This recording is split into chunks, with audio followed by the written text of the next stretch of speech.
Hello বন্ধুরা, আপনারা দেখছেন self help edu world YouTube channel. বন্ধুরা, রাজ্যের প্রশাসন জুন মাস থেকে বড় দুটি ঘোষণা করলেন। জুন মাস থেকে রাজ্যে 82 লক্ষেরও বেশি রেশন কার্ড বাতিল হতে চলেছে। এই 82 লক্ষ রেশন কার্ডধারীরা জুন মাস থেকে আর ফ্রিতে রেশন পাবেন না। এছাড়াও ওই রেশন কার্ড কোনো ক্ষেত্রে আর কাজে লাগাতে পারবেন না। এই বহু সংখ্যক রেশন কার্ড কী কারণে বাতিলের সিদ্ধান্ত নিয়েছে রাজ্য সরকার এবং এই রেশন কার্ডগুলি বাতিল রুখতে আপনার কি করতে হবে। রেশন কার্ড বাতিল নিয়ে রাজ্যের প্রশাসন অনেকগুলি শর্ত আরোপ করেছে। হ্যাঁ বন্ধুরা, আমরা জেনে নেব এই ভিডিওটির মাধ্যমে কোন কোন রেশন কার্ডধারীদের রেশন কার্ড বাতিল হবে এবং রেশন কার্ড বাতিল রুখতে আপনার কি করতে হবে। এছাড়াও আরেকটি গুরুত্বপূর্ণ প্রতিবেদন আমরা দেখে নেব এই ভিডিওটির মাধ্যমে। এবার রাজ্যে স্বাস্থ্যসাথীর কার্ড থাকলে রাজ্যের প্রতিটি জনসাধারণ সরাসরি পেয়ে যাবেন 25,000 টাকা এবং সঙ্গে বহু সুযোগ সুবিধা। এই 25,000 টাকা এবং বিভিন্ন সুযোগ সুবিধা কারা পাবেন এবং কারা পাবেন না এবং এই সুযোগ সুবিধা পাওয়ার জন্য আপনাদের কি কাগজপত্র রেডি রাখতে হবে, এই সমস্ত গুরুত্বপূর্ণ আপডেটগুলি জানতে অবশ্যই ভিডিওটি পুরো দেখবেন, একটু স্কিপ করবেন না। সবার প্রথমে বন্ধুরা, আপনাদের কোন ক্যাটাগরি রেশন কার্ড রয়েছে এবং আপনারা ভিডিওটি কোন জেলা থেকে দেখছেন অবশ্যই কমেন্ট বক্সে কমেন্ট করতে ভুলবেন না। ভিডিওটি একটি লাইক করে দেবেন আর এই চ্যানেলে যারা নতুন এসেছেন প্লিজ এই ছোট্ট চ্যানেলটিকে সাবস্ক্রাইব করতে ভুলবেন না। এরকম গুরুত্বপূর্ণ খবর সবার আগে জানতে ভিডিওটি পুরো দেখুন।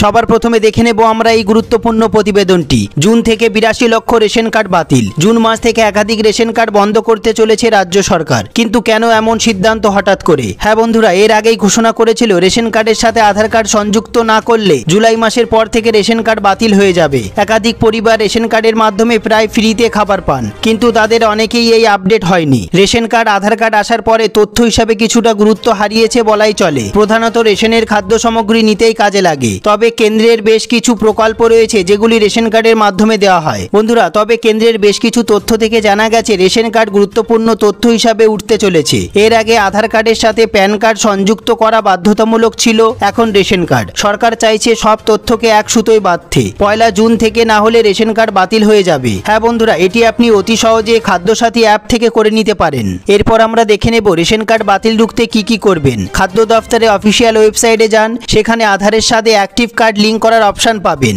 এরপর কার্ড ও ক্যাটাগরি নাম্বার দিতে হবে। তারপর আধার ফোন নাম্বার অথবা শুধুমাত্র আধার লিংক করার অপশন পাবেন। তারপর আধারের সঙ্গে যুক্ত করা নাম্বারটিতে ওটিপি আসবে। এরপর আর একবার সব তথ্য যাচাই করে ওটিপি দিলে লিংক হয়ে যাবে। এছাড়াও বন্ধুরা, অফলাইনে আবেদন করতে গেলে আপনাকে পরিবারের সকলের আধার কার্ড এবং রেশন কার্ডে জেরক্স নিয়ে যেতে হবে এবং তার সাথে যদি আপনার ব্যাংকের অ্যাকাউন্টের সাথে আধার নাম্বার লিংক করা না থাকে তাহলে পাসবইয়ের প্রথম পৃষ্ঠার একটি ফটো নিতে হবে। তারপর পরিবারের যে প্রধান তার একটি পাসপোর্ট সাইজের ফটো নিতে হবে এবং রেশন দোকানে জমা করে আসতে হবে। হ্যাঁ বন্ধুরা, এরপর আপনার ফিঙ্গারপ্রিন্ট চাওয়া হবে। সব তথ্যের কাজ সম্পূর্ণ হয়ে গেলে আপনাকে জানিয়ে দেওয়া হবে মেসেজের মাধ্যমে। এরপর যে বিষয়টি অত্যন্ত গুরুত্বপূর্ণ সেটি আমরা দেখে নেব। ফ্রি রেশন পেতে এবং রেশন কার্ড চালু রাখতে নতুন কি নিয়ম চালু করা হলো। রাজ্যের ভুয়ো রেশন কার্ডধারীদের চিহ্নিত করতে প্রত্যেক রেশন কার্ডের সঙ্গে আধার নাম্বার এবং মোবাইল নাম্বার লিংক করাটা বাধ্যতামূলক করা হয়েছে। হ্যাঁ বন্ধুরা, যদি তা না করেন তাহলে আপনার রেশন কার্ডটি বাতিল হয়ে যাবে। তারপরে আমরা দেখে নেব বৈবাহিক সূত্রে কোনো মহিলা যদি শ্বশুরবাড়ি চলে যান, তার বাপের বাড়ির ঠিকানায় যদি রেশন কার্ড থাকে তাহলে তা পরিবর্তন করতে হবে, না হলে রেশন কার্ডটি বাতিল হয়ে যেতে পারে। এরপরে আমরা দেখে নেব তাছাড়াও এরকম বহু রেশন কার্ডধারীরা আছেন যাদের রেশন কার্ড আছে কিন্তু রেশন দোকান থেকে ফ্রিতে রেশন দ্রব্য তোলেন না বা দীর্ঘদিন ধরে রেশন তোলেন না। এই সমস্ত রেশন কার্ডগুলিকে বাতিল করে দেওয়া হবে। রাজ্য সরকারের তরফে প্রকাশিত তথ্যে জানানো হয়েছে যে এবার স্বাস্থ্যসাথীর কার্ডের আওতায় থাকা ব্যক্তিরা যে কোনো রোগের পরীক্ষার জন্য অধিক পরিমাণে অনুদান পেতে চলেছেন। এর পাশাপাশি আরো জানানো হয়েছে যে রাজ্যবাসী স্বাস্থ্যসাথীর কার্ডের আওতায় যে কোনো মেডিকেল পরীক্ষা করানোর ক্ষেত্রে 25,000 টাকা পর্যন্ত অনুদান পাবেন। তবে যে কোনো মেডিকেল টেস্টের খরচ বহন করার ক্ষেত্রে একটি শর্ত আরোপ করা হয়েছে রাজ্য সরকারের তরফে। হ্যাঁ বন্ধুরা, তা হলো যে ল্যাব থেকে মেডিকেল টেস্টগুলি করানো হবে সেই ল্যাবটি অবশ্যই NABH এর স্বীকৃত হতে হবে। এছাড়াও রাজ্যবাসীর সুবিধার দিকটি মাথায় রেখে পশ্চিমবঙ্গ সরকারের তরফে আরো ঘোষণা করা হয়েছে যে আগামী দিনে স্বাস্থ্যসাথীর কার্ডের আওতায় কার্ডিওলজি এবং অর্থোপেডিক চিকিৎসার ক্ষেত্রে প্রয়োজনীয় প্লেসমেকার টেস্ট, এছাড়াও টাইটেনিয়াম প্লেট এবং উন্নত মানের যন্ত্রাংশ কেনার জন্য টাকা পাবেন পশ্চিমবঙ্গের সাধারণ মানুষ।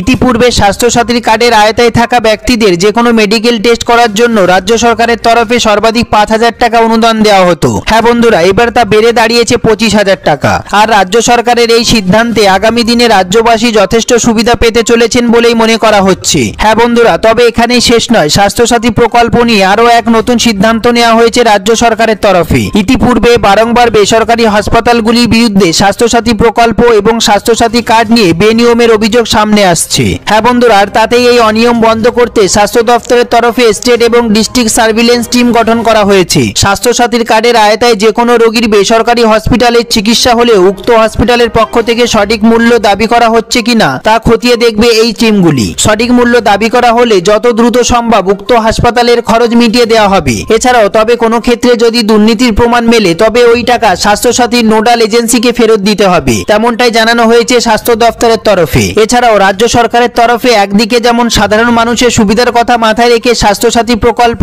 এবং স্বাস্থ্যসাথী কার্ড নিয়ে একের পর এক নতুন পদক্ষেপ কার্যকর করা হচ্ছে, অন্যদিকে ঠিক তেমনই ভাবে দুর্নীতি বন্ধ রুখতে যথেষ্ট কড়া পদক্ষেপ গ্রহণ করা হয়েছে রাজ্য সরকারের তরফে। বন্ধুরা, বলাই বাহুল্য স্বাস্থ্যসাথী কার্ড নিয়ে পশ্চিমবঙ্গের রাজ্য সরকার এবং স্বাস্থ্য দপ্তরের এই তৎপরতা স্বাভাবিকভাবেই যথেষ্ট খুশি এনেছে পশ্চিমবঙ্গবাসীর মনে। এই সম্বন্ধে আপনাদের যদি কোনো প্রশ্ন থেকে থাকে, আপনাদের যদি কোনো জিজ্ঞাসা থেকে থাকে, অবশ্যই কমেন্ট বক্সে কমেন্ট করতে ভুলবেন না। সবার প্রথমে ভিডিওটি একটি লাইক করে দেবেন, আর এই চ্যানেলে যারা নতুন এসেছেন প্লিজ এই ছোট্ট চ্যানেলটিকে সাবস্ক্রাইব করতে ভুলবেন না। ভিডিওটি পুরো দেখার জন্য অসংখ্য ধন্যবাদ।